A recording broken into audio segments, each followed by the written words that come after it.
Good morning বন্ধুরা। 11:36 বাজে, তবুও মর্নিং এখনও আছে, তাই মর্নিং বললাম। রান্নাবান্না প্রায় শেষের পথে, একটু দেখিয়ে দিই। এই হচ্ছে আলু ভাজা। সকালে আলু ভাজা করেছিলাম, অর্ধেকটা ওরা খেয়েছে, ছেলেমেয়েরা অর্ধেকটা রয়েছে। ওরা সয়াবিন দিয়ে খেয়েছে আজকে, এর জন্য অর্ধেকটা রয়েছে, নাহলে পুরোটাই লেগে যেত। এই যে সয়াবিন, কর্তা আজকে সয়াবিন নিয়েছে, কর্তার জন্য উচ্ছে আর আলু সেদ্ধ দিয়েছিলাম। উচ্ছে সেদ্ধর সাথেই কর্তা নিয়েছে সয়াবিন অল্প একটু। এই হলো চাটনি,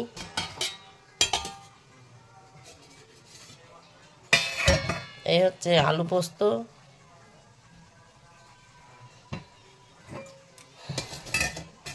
সকাল থেকে আর ইচ্ছাই করছিল না ভিডিও করতে, জানো। বলছি কেন, আর কি বলবো।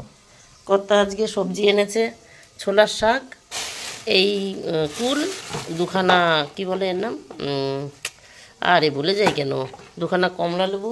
ফলটা কেটে কোথায় রাখলাম, ও দেখো, ছেলে জুতো উল্টে রেখেছে। ছেলেকে যতই বললে কেন কথাই শুনবে না। এই যে আপেল, শশা আর আঙুর। আঙুরটা আর শশাটা ঘরেই ছিল, আপেলটা আজকের আনা। ওই সবজির মধ্যে বললাম ওই একটা আপেল ছিল, আর এই যে ফলটা রেডি করে ফেলেছি। এবার রান্না করে প্রায় শেষের পথে। এই যে এই দেখো সবজির খোসা টোসা গুছিয়ে নিয়েছি, তাই এখন একটু হালকা লাগছে নিজেকে, তাই ভাবলাম তাহলে একটু কাজ মানে ভিডিও শুরু করি, স্টার্ট করি, দেখাই। এই যে জিরে ফোড়ন দিয়ে গাজর আর ফুলকপি ভাজা বসিয়েছি। আর মুগ ডালটা আমি আগেই এই কড়াইতে ভেজে ধুয়ে এইখানে সেদ্ধ বসিয়েছিলাম। আর সেদ্ধ হয়ে যাওয়ার পর, ডালটা যখন সেদ্ধ হয়ে গেছে, তখন আমি মটর মানে মটরশুঁটি আর কাঁচা লঙ্কা চিড়ে দিয়েছি। কাঁচা লঙ্কা চিড়ে দিয়েছিলাম আর মটরশুঁটি ছাড়িয়ে দিয়েছিলাম নুন দিয়ে। ডালের বাদবাকি হাফ ডালের সাথে সেদ্ধ হয়েছে। এখন এটা ভাজা হয়ে গেলে এর উপরে ফোড়ন দেবো। এবার দেখো কেন ইচ্ছা করবে, দেখো বাসন এখনও পড়ে রয়েছে।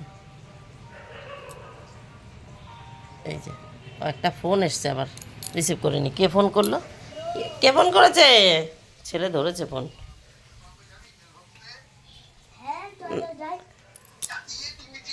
কি বাবা ঘুরতে নিয়ে যাবে? এই যে দাও দাদা, এই যে বাবা ফোন করেছে, বাবা। নাও যাও। নমস্কার বন্ধুরা, আমি সোমা সংসারে তোমাদের সকলকে স্বাগত। মাসি আজকে আসবে না তা বলেনি, 10:30টার সময় খবর দিই। 10:30টার সময় তোমার খবর দিয়ে লাভ কি? যে মানুষ তুমি 9টা 9:15, 9:15, মানে 9:15 থেকে 9:15-র মধ্যে তুমি আসো। 15টায় খুব কমই আসে, 9টা থেকে 9:15-র মধ্যে আসে, সেখানে 10:30টায় বাজে। তখন তোমার খবর দিয়ে লাভ কি? কত জল, গঙ্গা জল পড়ে গেল। আমি বাসনটা নিচে নামিয়ে রেখেছি, পাঁচিলের উপরে থাকে, নিচে নামিয়ে রেখেছি, যে জলগুলো পড়ে যাচ্ছে, বাসনগুলো ভিজুক। বারবার উঁকি মারছি, মাসি আসছে না, তখন আমার গা কাপড় ধোয়া হয়ে গেছে। খবরটা পেলে আমি আগেই বাসনটা ধুয়ে নিতে পারতাম। এখন আমার এই বাসন ধুতে ইচ্ছা করে, ওই রান্নার শেষে খাওয়া দাওয়া হয়ে যাবে, গ্যাসটা মাজবো, চানের আগে বাসন মাজবো। আর বাইরে বাসন পড়ে থাকলে কুকুরে ছোবে, যদি ছোয় তখন মাছ মাংস খাওয়া বাসন কতক্ষণ নজর রাখা যায়? কুকুরে তো ছুতেই পারে, কম ঢোকে, বাতিল দেওয়া, তবুও কুকুরের কোনো গ্যারান্টি নেই, লাফিয়ে ঝুঁপিয়ে ঢুকে পড়ে। এই হচ্ছে 1 নাম্বার। আর 2 নাম্বার, ঘুম থেকে উঠেই দেখেছি ট্যাঙ্কির উপরে আবার আজকে ভামবিড়াল পটি করে রেখেছে। কীরকম লাগে বলো? কালকের দিনটা শুধু ফাঁকা ছিলাম, পরশু দিন একবার পরিষ্কার করেছি ছাদ টাদ দিয়ে সব। আর কালকে রাত্রেবেলা আমরা শুতেই পাচ্ছিলাম না, সেই ছাদের উপর ঢিপ ঢাপ করে আওয়াজ হচ্ছিলো। আমরা তো ভাবছিলাম মনে হয় প্রথমে চোর এসছে নাকি, কথা বলতে চল যাই, গিয়ে দেখে আসি। আমি যে না না, যদি চোর ছাচর আসে দেখতে গিয়ে কী করবো? তার থেকে বাবা ঘরের মধ্যে আমরা তো বেঁচে আছি, আমরা তো ভালো আছি, না চুরি করে যান নিয়ে যাবে। বেরোয়নি। ও মা সকালে গিয়ে দেখছি ভামবিড়াল ট্যাঙ্কের উপর পটি করে রেখেছে। তাহলে এবার বলো, এখনও খাইনি আমি, 11:30 বাজে। এমনি তো আমি বাড়িতে থাকলে, মানে স্কুল থাকলেও তো স্কুল থেকে এসে কিছুটা কাজ গুছিয়ে তারপরে খাই। আর স্কুল না থাকলেও বাড়িতে থাকলে রান্না কমপ্লিট করেই চেষ্টা করি খাওয়ার। খেয়ে উঠলে শরীর চলে না, ভালোও লাগে না। এখন এই যে বাসন মাজবো, তার জন্য মানে মাথাটা এত খারাপ হয়েছিল না, মানে বিরক্ত, মানে কি আর বলবো। ওর জন্য ভিডিও ভেবেছিলাম আজকে ভিডিওই করবো না। এখন রান্নাটা হয়েছে, একটা কাজ তো হলো, এবার একটু শুরু করলাম ভিডিওটা। না, এইটা ভাজা হয়ে গেছে, এবার ডালটা ছেড়ে দিয়ে এর মধ্যে, ডালের মধ্যে একটু ভাজা মশলা, একটু ধনেপাতা, একটু চিনি সব দিয়ে দিয়েছি, হলুদ সব দিয়ে দিয়েছি। মানে ডালটা ঘেটে জল দেওয়ার পর এগুলো দিয়ে ফুটিয়ে ঢাকা দিয়ে রেখেছি। আর এই পাশে চাটনিটা নেমে গেল, ওই ভাজা বসিয়ে দিয়ে এখানে আলু পোস্ত করেছি আর চাটনি করেছি। ততক্ষণে ডালটা ভাজা বসিয়ে দিয়ে না, ডালটা ভেজে সেদ্ধ বসিয়ে দিয়ে, আর এই পাশে আলু পোস্ত আর চাটনি করেছি। ততক্ষণে ডালটা সেদ্ধ হয়ে গেছে। তারপর ডালটা ঘেটে জল দিয়েছি, ওই হলুদ দিয়েছি, ধনেপাতা দিয়েছি, একটু ভাজা মশলা দিয়েছি, চিনি দিয়েছি, সব দিয়ে ওদিকে ফুটিয়েছি আর এদিকে ভাজা বসিয়েছি। ফোটানো ওইটা যে 1 ফুট এসে গেছে অফ করে রেখে দিয়েছি। এবার এই সবজিটা এই যে ভাজা হয়ে গেছে সবজি, এবার এর মধ্যে আমি এটা ডালটা ছেড়ে দেবো। এক হাতে কি পারবো? সম্ভব এক হাতে ছাড়া। এই জয় মা তারা, এক্ষুনি একটা বিপদ ঘটিয়ে দিয়েছিলাম। অতখানি ডাল এক হাতে ঢালা সম্ভব দেখেছো? ব্যালেন্সে ঠেকিয়ে দিয়েছি, পড়েই যাচ্ছিল। যাই হোক, এবার ডালটা একটা ফোট দিলে এই 2-3 মিনিট ফুটাবো। 2 মিনিট ফুটালেই হবে, সবই তো সেদ্ধ করার, জলও ফুটানো। 2-3 মিনিট ফুটালেই হয়ে যাবে। তাই ডাল নামিয়ে দেবো। এর মধ্যে আর কিছু যাবে না, ধনেপাতা, ভাজা মশলা সবই চলে গেছে, আর কিছু যাবে না। ডালটা নামিয়ে খেয়ে নিই। তারপরে কি, মেয়েকে পাঠিয়েছি ছাদের। আজকে তো ঠাকুর বাসন কখন মাজবো বলো? সেই হয় নিচ থেকে জল তুললে নিতে হবে, নাহলে ট্যাঙ্কি পরিষ্কার করার পর চানের পর বাসন মাজতে হবে ঠাকুর বাসনটা। ভাবছি মিস্ত্রি এটা ডেকে বাইরে একটা কল বসিয়ে নিই, তাহলে ওইটা নিয়ে আমার চিন্তা থাকবে না। আজ করতে না পারি কাল করবো। আমার কল থেকে জল নিয়ে গাছেও জল দেওয়া যায়। মিস্ত্রি এসেছিলো এর মধ্যে একদিন, কর্তা পাঠিয়েছিল, কিন্তু আমি আমাকে ওই না বলে করে কাজ করলে না, আমি করাতে পারি না। মিস্ত্রি এসেছিল, তা আমি বলেছি এ মা তুমি আজকে এসছো, এখন আমি স্কুল থেকে সবে আসলাম, রান্না করছি, চান করবো, পুজো দেবো, স্কুলে যাব, তুমি শনি রবিবার দেখে একদিন ছুটির দিন দেখে এসো। তো ওকে নিয়ে গিয়ে ছাদ দেখিয়ে ছেড়ে দিয়েছি যে দেখো এইখানটায় কল লাগাবো, কটুক পাইপ লাগবে, কি লাগবে তুমি সব গুছিয়ে নিয়ে একদিন আসবা, শনি রবিবার যে কোনো একদিন ছুটি থাকে। কিন্তু ওই যে বাড়ির থেকে একবার চলে গেছে, না না আজকে আমি করাবো না, আজকে কি করে করাবো বলেছিলাম, ব্যাস ভদ্রলোক তো আর আসেননি, এখন আমাকে গিয়ে ডেকে নিয়ে আসতে পারবো। আর আমার বাড়ির ভদ্রলোককেও আর বলতে পারবো না যে তুমি মিস্ত্রিটা পাঠিয়ে দেবো, আমি তো পাঠিয়েছিলাম, তুই তো কাজ করাসনি, বুঝেছো? এখন যদি একটা হতো, বাইরে কল থাকতো, তাহলে আমি ওইটা নিয়ে চিন্তাই করতাম না। আজ করতে পরিষ্কার করতে না পারি, কাল পরিষ্কার করবো। চলো, ডাল হয়ে গেলে খেয়ে নি, কটা পরে আসছি। রান্না হয়ে গেছে, খাইনি এখনো। কিছুটা বাসন মেজে ওই যে গাবলায় রেখেছি, আর কিছুটা আবার মেজে নিচ্ছি। বাসনটা মেজে একবারে খেতে বসি, খাওয়ার পরে ইচ্ছা করবে বলো বাসন মাজতে? ছেলেকে বললাম একটু ফোনটা ধরে দে, সবসময় তো মুখেই কথা বলি। যাও বাবা, ঘরে যাও।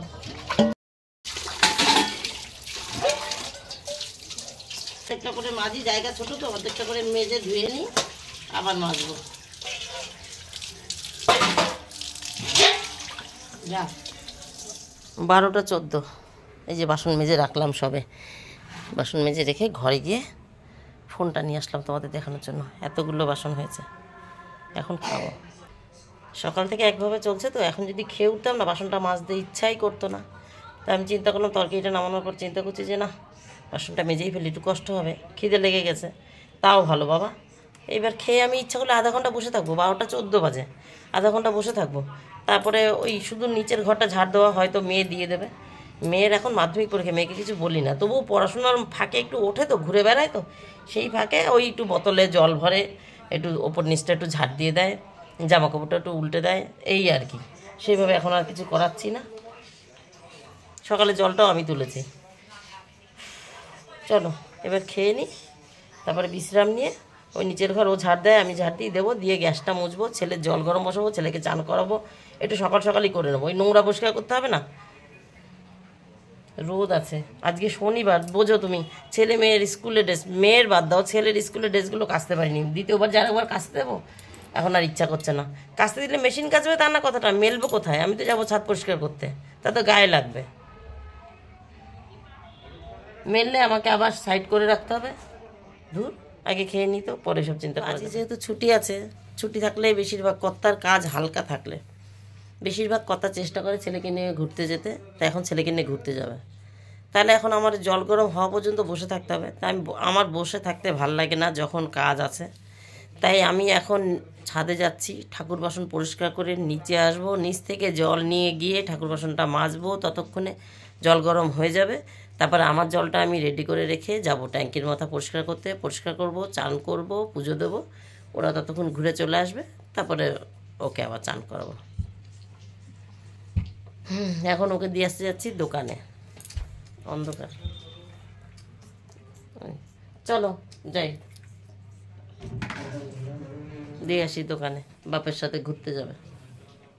1টা 54 বন্ধুরা, এই যে ওয়াশিং মেশিনে এই কটা কাচতে দিয়েছিলাম, দিয়ে এসে আজকে তো ছাদ ঝাড় দিইনি, কারণ গতকাল না পরশুদিন ছাদ ঝাড় দিয়েছি, মানে কালকের দিনটা আমার ছুটি ছিল। এই যে আজকে আবার এই যে ধুয়েছি, ওই দেখো বাথরুমের সামনেটা ভেজা, ওখানটায় ধুই, নোংরাটা ওর ভিতরে ফেলি। বাথরুমটা তো আমার এখন অকেজো হয়ে গেছে, কলটা খারাপ হওয়ার পর থেকে নোংরাটা ওর মধ্যে ফেলি। ওই যে কাঁটাগুলো পর্যন্ত ধুয়ে রেখেছি, আর একটা কাঁটা ফেলেই দিয়েছি আমি। ট্যাঙ্কের মাথা এখন খোলা, এই আর কি। এখন এই কটা মেলি, আর মেয়ে ভাইয়ের মোজা আর জুতো কেচে দিয়েছে, এ কটা মেলি, তারপরে পুজো দেবো। জামা কাপড় মেলে দিয়েছি বন্ধুরা, এইবার শান্তি।